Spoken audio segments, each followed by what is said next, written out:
दोस्तों, महाशिवरात्रि के दिन एक चीज जरूर खा लेना, पूरे साल जमकर पैसा आएगा। जी हां दोस्तों, महाशिवरात्रि के आप सभी दर्शकों को ढेर सारी शुभकामनाएं। दोस्तों, इस बार की महाशिवरात्रि 8 मार्च को मनाई जाएगी। यह दिन भगवान शिव का आशीर्वाद पाने के लिए सबसे खास माना जाता है। पौराणिक मान्यता के अनुसार महाशिवरात्रि के दिन भगवान शिव और माता पार्वती का विवाह हुआ था। महाशिवरात्रि फाल्गुन मास के कृष्ण पक्ष की चतुर्दशी तिथि को मनाया जाता है। इस दिन महाशिवरात्रि पर बहुत सारे विशेष शुभ योग का निर्माण हो रहा है। दोस्तों, ग्रहों का एक साथ मिलन होने के कारण इस दिन कई सारे राजयोग, धन योग का भी निर्माण हो रहा है और इस दिन कीर्ति नामक योग बन रहा है और सिद्धि नामक योग भी बनेगा। दोस्त, भगवान शिव शंभू को महाशिवरात्रि बहुत ही प्रिय है और इस दिन अगर आप यह एक चीज खा लेते हैं तो पूरे साल आपको पैसों की किल्लत नहीं झेलनी पड़ेगी। जीवन में खूब धन संपदा आएगी और भोलेनाथ की कृपा आपके ऊपर सदैव बरसती रहेगी। इस दिन आप कुछ करें या ना करें, पर महाशिवरात्रि के दिन यह फल जरूर खा लें। दोस्तों, हमारे हिंदू परंपरा में शिवरात्रि का बहुत महत्व है और यह पर्व फाल्गुन मास के कृष्ण पक्ष की चतुर्दशी को मनाया जाता है। माना जाता है कि एक दिन प्रकाश के रूप में शिव जी प्रकट हुए थे और शिव जी का विवाह माता पार्वती के साथ इसी दिन हुआ था। इस दिन अगर आप सिर्फ पूजा पाठ करते हैं तो यकीनन जीवन में सुखों की प्राप्ति होती है। दोस्तों, सभी लोग, सभी भक्तजन तमाम तरह के प्रयोग करते हैं, लेकिन अनजाने बस हम कुछ ऐसी गलतियां कर देते हैं कि पूजा में मिलने वाले पुण्य की जगह कहीं न कहीं अभागी हो जाते हैं या फिर तुम्हारी पूजा ही निष्फल हो जाती है। ऐसे में वह कौन सी चीज जिन्हें भूलकर भी नहीं करना चाहिए शिव जी की पूजा में, और कैसे बचें, आइए जानते हैं। लेकिन दोस्तों, उससे पहले आपसे एक रिक्वेस्ट करते हैं कि वीडियो को लाइक करें, दोस्तों को शेयर कर दीजिएगा और सच्चे दिल से कमेंट बॉक्स में हर हर महादेव लिख दीजिए। आपने अभी तक चैनल को सब्सक्राइब नहीं किया है तो चैनल को सब्सक्राइब करके इस बेल आइकन को जरूर दबाइए। दोस्तों, सबसे पहले हम आपको बता दें, जब भी आप शिवालय जाएं और जल अर्पित करें तो जहां पर से जल बाहर निकलता है उसको कभी मत लागे। उसे हम जलहरी कहते हैं। उसे लागना नहीं चाहिए, उसे लागने से बहुत दोष लगता है, आपका स्वास्थ्य भी खराब हो सकता है। दूसरी बात, आपने देखा होगा कि कभी शिवलिंग की पूरी परिक्रमा नहीं की जाती, आधी परिक्रमा जरूर करें। और दोस्तों, तुलसी के पत्ते कर भी शिव जी को अर्पित न करना। शिवलिंग पर तुलसी नहीं चढ़ाई जाती क्योंकि तुलसी को श्राप मिला हुआ है। तुलसी का पूर्व जन्म में नाम वृंदा था। वृंदा जालंधर नाम के राक्षस की पत्नी थी। भगवान विष्णु ने वृंदा को श्राप दिया था कि वह लकड़ी की बन जाए। इसके बाद शिव जी ने जालंधर राक्षस का वध कर दिया।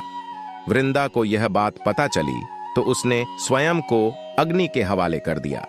माना जाता है कि जहां वृंदा ने अग्नि में आत्मदाह किया था वहां से तुलसी का पौधा उग आया। तब वृंदा ने भगवान शिव को श्राप दिया कि उनकी पूजा में कभी भी तुलसी की पत्तियां नहीं इस्तेमाल की जाएं और भक्तों, कभी जाने अनजाने में शिवलिंग पर कुछ लोग सिंदूर अर्पित कर देते हैं। ये सब स्त्री शोभा की वस्तु है और वो तो ठहरे बैरागी, तो उन्हें ये चीजें कभी अर्पित नहीं करना चाहिए। हम जो पूजा करते हैं तो प्रभु की भक्ति में बहुत ज्यादा ही दूध देते हैं। ऐसे में और भी बहुत तरह की गलती हो सकती है। ऐसे में ध्यान रखें तो सफेद या लाल रंग के वस्त्र धारण करके पूजा कर सकते हैं, संभव हो तो। इस दिन जब आप शिवलिंग पर जल अर्पित कर रहे हो तो तब जल के साथ दूध, दही, घी, शहद, शक्कर भी अर्पित कर सकते हैं, लेकिन शिवलिंग के ऊपर प्रसाद अर्पित करना नहीं चाहिए। आपको अगर प्रसाद अर्पित करना है तो नीचे किसी चीज में रखकर अर्पित करें। दोस्तों, महाशिवरात्रि के दिन अगर आप रात के समय पूजा करते हैं, प्रदोष काल में करते हैं, तो आपको इसके फल ज्यादा मिलते हैं। हालांकि रात्रि जागरण का भी विधान है, को भूल कर भी कुछ ऐसे फूल हैं जिन्हें शिवलिंग पर अर्पित नहीं करना चाहिए। भगवान शिव की पूजा में कभी भी नारियल के पानी का प्रयोग नहीं करना चाहिए। हालांकि पूरा नारियल भगवान शिव को चढ़ाया जा सकता है, लेकिन कभी भी भूलकर नारियल के पानी को शिवलिंग पर नहीं चढ़ाना चाहिए। दोस्तों, भगवान शिव को कभी भी लाल रंग का फूल, केतकी, चंपा और केवड़े का फूल नहीं चढ़ाना चाहिए। शास्त्रों में इन फूलों को चढ़ाना वर्जित माना गया है। इस पूजा का फल नहीं मिलता है। दोस्तों, आप वीडियो में बने रहे, आपको महाशिवरात्रि का एक ऐसा उपाय प्राचीन काल का हम बताएंगे। उस उपाय को करने के बाद आपका भाग्य चमक जाएगा। आपकी कोई भी मनोकामना होगी पूर्ण हो जाएगी। सिर्फ एक उपाय करने से आपकी जो भी इच्छा होगी, जो भी कामना होगी, वह पूर्ण हो जाएगी। सभी महत्वपूर्ण जानकारी के लिए वीडियो के अंत तक बने रहिए दोस्तों। भगवान शिव को कभी भी श्रृंगार का सामान नहीं चढ़ाना चाहिए, खासतौर पर सिंदूर और कुमकुम को। सुहागिन महिलाएं अपने पति की लंबी आयु के लिए मांग में सिंदूर लगाती हैं, जबकि भगवान शिव संहारक रूप में भी पूजे जाते हैं। ऐसे में भगवान शिव को सिंदूर नहीं चढ़ाया जाता है, लेकिन मां पार्वती को सिंदूर अर्पित करते हैं दोस्तों। महाशिवरात्रि के दिन शिव सहस्त्रनाम स्तोत्र का पाठ करना बहुत फलदायक माना जाता है। मान्यताओं के अनुसार अगर किसी भी देवता की उपासना अगर 1000 नामों से की जाए तो उनकी कृपा बरसने लगती है, और शिव सहस्त्र नाम में भगवान शंकर के 1000 नाम हैं। इसलिए इस दिन शिव सहस्त्र नाम स्तोत्र का पाठ करना अच्छा माना जाता है। महाशिवरात्रि के दिन भगवान शंकर के प्रिय महामृत्युंजय मंत्र का रुद्राक्ष की माला पर 5 या 11 बार माला का जाप करना चाहिए। इस मंत्र का काफी अधिक महत्व माना जाता है। महामृत्युंजय मंत्र के प्रभाव से पुरातन काल में शुक्राचार्य ने मरे हुए दैत्यों को पुनर्जीवित किया था। इस बात से इस मंत्र की शक्ति का पता चलता है। दोस्तों, महाशिवरात्रि पर रात्रि जागरण करते हुए शिव सहस्त्र नाम का पाठ करें या शिव विवाह की कथा और शिव पुराण का पाठ करें। जो भक्त भगवान शिव की आराधना किए बगैर सो जोते हैं, उन्हें व्रत की उपासना का पूर्ण फल नहीं मिल पाता है। रात्रि जागरण से पहले शाम को स्नान करके स्वच्छ वस्त्र धारण करें और फिर भजन कीर्तन करें। दोस्तों, अगर आप शिवरात्रि का व्रत रखते हैं, यह आपकी पसंद पर निर्भर करता है। कुछ लोग पूर्ण उपवास रखते हैं, जहां वे भोजन और पानी दोनों से परहेज करते हैं। हालांकि व्रत के दौरान हाइड्रेटेड रहना जरूरी है, तो मान्यता के अनुसार फलाहार उपवास करने वाले भक्त दिन भर किसी भी फल का सेवन कर सकते हैं। मान्यता के अनुसार महाशिवरात्रि के व्रत में आप दाल, चावल, गेहूं या कोई भी साबुत अनाज और सादे नमक का उपयोग नहीं कर सकते। हाँ, आप व्रत वाले नम यानी सेंधा नमक का इस्तेमाल कर सकते हैं।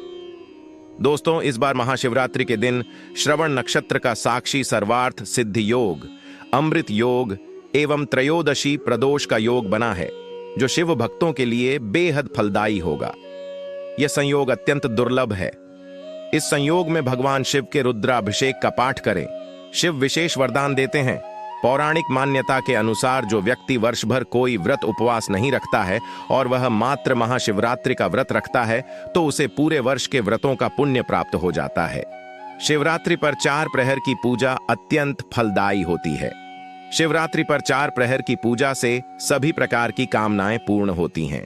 दोस्तों, शिवरात्रि पर गरीबों को भोजन कराएं। इससे घर में कभी अन्न की कमी नहीं होगी और पितरों की आत्मा को शांति मिलेगी। दोस्तों, अब हम आपको ऐसे उपाय बताने जा रहे हैं।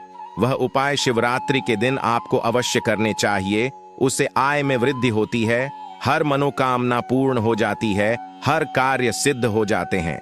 दोस्तों, पानी में काले तिल मिलाकर शिवलिंग का अभिषेक करें। वह AUM नम शिवाय मंत्र का जप करें। इससे मन को शांति मिलेगी। शिवरात्रि के दिन आटे से 11 शिवलिंग बनाएं व 11 बार इनका जलाभिषेक करें। इस उपाय से संतान प्राप्ति के योग बनते हैं। दोस्तों, आपकी चाहे कोई भी मनोकामना हो, कोई भी इच्छा हो, कोई भी मन में धरना हो, तो यह उपाय निश्चित तौर पर महाशिवरात्रि पर अवश्य करना चाहिए। प्राचीन ज्ञान चैनल गारंटी देता है कि यह उपाय करने के बाद निश्चित तौर पर आपकी मनोकामना सिद्ध हो जाती है। दोस्तों, आपको करना क्या है? शिवरात्रि पर 21 बिल्व पत्रों पर चंदन से AUM नम शिवाय लिखकर शिवलिंग पर चढ़ाएं। इससे इच्छाएं पूरी हो सकती हैं, मनोकामना सिद्ध हो जाती है। यह उपाय बहुत ही छोटा सा है, पर यह उपाय बहुत ही सिद्ध और कारगर उपाय है। दोस्तों, शिवरात्रि पर भगवान शिव को तिल व जौ चढ़ाएं। तिल चढ़ाने से पापों का नाश व जौ चढ़ाने से सुख में वृद्धि होती है। अगर विवाह में अड़चन आ रही है तो शिवरात्रि के दिन शिवलिंग पर केसर मिलाकर दूध चढ़ाएं। जल्दी ही विवाह हो सकता है। महाशिवरात्रि के दिन मछलियों को आटे की गोलियां खिलाएं। इस दौरान भगवान शिव का ध्यान करते रहें। इससे धन की प्राप्ति होती है। दोस्तों, अगर शिवरात्रि पर आप महामृत्युंजय यंत्र लाकर अपने पूजा स्थान पर स्थापित कर रोज उसकी पूजा करते हैं तो इससे सुख समृद्धि बनी रहती है। इसके साथ ही भगवान भी खिंचे चले आते हैं। ऐसे घर में सदैव भगवान शिव का वास होगा। दोस्तों, शास्त्रों के अनुसार माना जाता है कि एक त्रिशूल अगर किसी मंदिर में भेंट किया जाए, यह अपने हाथों से खुद लगाया जाए, तो ऐसे व्यक्ति को जन्मों जन्मों तक गरीबी का सामना नहीं करना पड़ता। भगवान शिव की कृपा ऐसे व्यक्ति पर हमेशा बनी रहती है। महाशिवरात्रि पर मंदिरों में एक त्रिशूल अवश्य दें। खास शिवरात्रि के दिन ही ऐसा करें, लेकिन बाकी दिन भी आप ऐसा कर सकते हैं। दोस्तों, महाशिवरात्रि पर मोरपंख अवश्य घर में लाना चाहिए। किसी खास मौके पर ही मोरपंख घर में लाना चाहिए। बहुत ही शुभ और मंगलकारी माना जाता है। मोरपंख कई शक्तियों से भरा पड़ा है। जहां होता है मोरपंख, उस घर में गरीबी कभी नहीं आती। ऐसे घर पर सदैव भगवान कृष्ण की कृपा हमेशा बनी रहती है। दोस्तों, शिव पुराण के अनुसार माना जाता है कि महाशिवरात्रि पर व्रतधारी को धतूरा खा लेना चाहिए। भले ही आप थोड़ा सा खाएं, लेकिन जरूर खाएं। इससे व्रत पूरा हो जाता है। इस दिन भर खाने से संपूर्ण फलों की प्राप्ति हो जाती है। अगर आप भी नहीं खाते हैं तो इसे थोड़ा बहुत छक लें, नहीं तो आपका व्रत अधूरा माना जाएगा। दोस्तों, महाशिवरात्रि के पावन अवसर पर कमेंट बॉक्स में लिखें ओम नमः शिवाय, हर हर महादेव। भोले बाबा के लिए एक लाइक तो बनता है। और यदि महाशिवरात्रि के संबंध में कोई भी सवाल हो तो हमें कमेंट बॉक्स में जरूर पूछे। धन्यवाद।